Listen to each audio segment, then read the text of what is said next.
এতগুলা সরকার এসেছে, জাতীয় সংসদে কোরআনের একটি আইনও চালু করে নাই। মাননীয় স্পিকার, সবচাইতে লজ্জা, সবচাইতে দুঃখজনক কথা হলো এটা। এই প্রথম মনের মধ্যে একটি বক্তব্য শুনলাম সংসদ অধিবেশনে।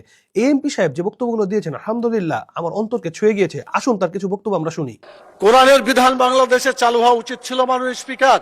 শতকরা 90 জন মানুষ যারা কোরআনে বিশ্বাস করে, এই কোরআনে যে বিধানগুলো আছে 6666টি আয়াতের মধ্যে নট লেস দ্যান 1000 আয়াত belong to the positive order are not less than 1000 আয়াত belong to the negative order.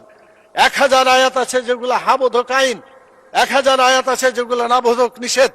কোরআনের এই 1000 পজিটিভ এবং 1000 নেগেটিভ আয়াতগুলা বাংলাদেশে কায়েম করতে হবে, এটা আমাদের দাবি মাননীয় স্পিকার। আলহামদুলিল্লাহ তার বক্তব্যগুলো আসলে শুনতে অনেক ভালো লেগেছে, কিন্তু আদৌ কি এগুলো সম্ভব?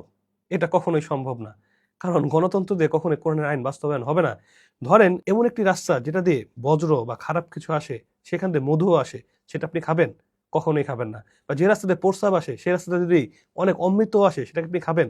কখনোই খাবেন না। সেম গণতন্ত্র দিয়ে কখনো ইসলাম, হয়তো এই কথাগুলো শুনতে অনেক ভালো লাগে, অনেক জ্বালাময়ী বক্তব্য, নিজেদের অন্তরে শান্তি লাগে যে সংসদে গিয়ে কথাগুলো বলা হয়েছে, কিন্তু কখনোই এই আইন পাশ হবে না। নামাজ পড়া বাধ্যতামূলক, এই আইন কখনোই গণতন্ত্র দিয়ে পাশ করা পসিবল না।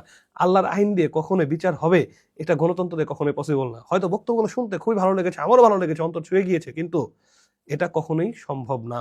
মধু, ঘি, সরিষার তেল, খেজুর সহ আপনার নিত্য প্রয়োজনীয় ন্যাচারাল পণ্যগুলো নিতে পারবেন আমার শপ আলামিন হাল শপ থেকে। পণ্যগুলো নিতে এখনই আমাদের স্ক্রিনে দেওয়া হোয়াটসঅ্যাপ নম্বরে যোগাযোগ করুন।